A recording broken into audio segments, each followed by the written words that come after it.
2 Peter 2.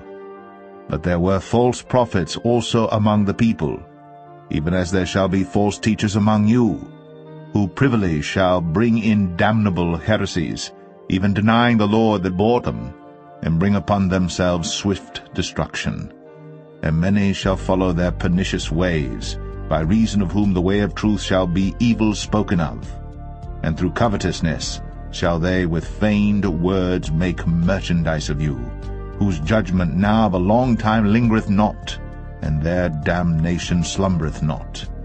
For if God spared not the angels that sinned, but cast them down to hell, and delivered them into chains of darkness to be reserved unto judgment, and spared not the old world, but saved Noah the eighth person, a preacher of righteousness, bringing in the flood upon the world of the ungodly, and turning the cities of Sodom and Gomorrah into ashes, condemned them with an overthrow, making them an example unto those that after should live ungodly, and delivered just Lot, vexed with the filthy conversation of the wicked. For that righteous man dwelling among them, and seeing and hearing, vexed his righteous soul from day to day with their unlawful deeds. The Lord knoweth how to deliver the godly out of temptations, and to reserve the unjust unto the day of judgment to be punished. But chiefly them that walk after the flesh in the lust of uncleanness, and despise government. Presumptuous are they, self-willed. They are not afraid to speak evil of dignities. Whereas angels, which are greater in power and might, bring not railing accusation against them before the Lord.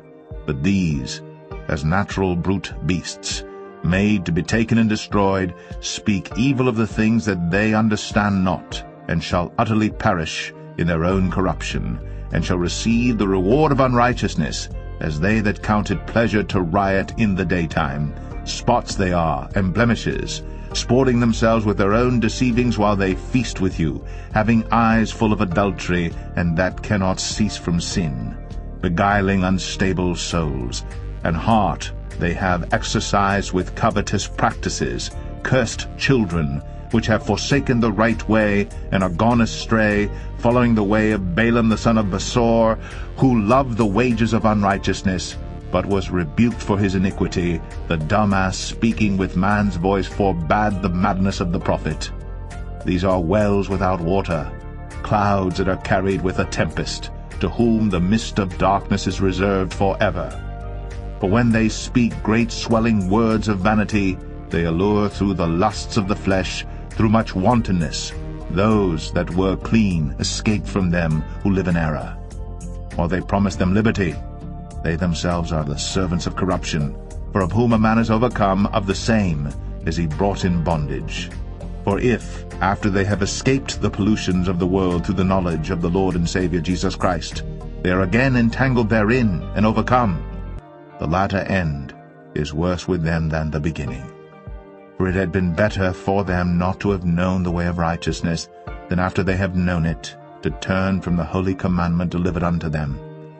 But it has happened unto them according to the true proverb, the dog is turned to his own vomit again, and the sow that was washed to a wallowing in the mire.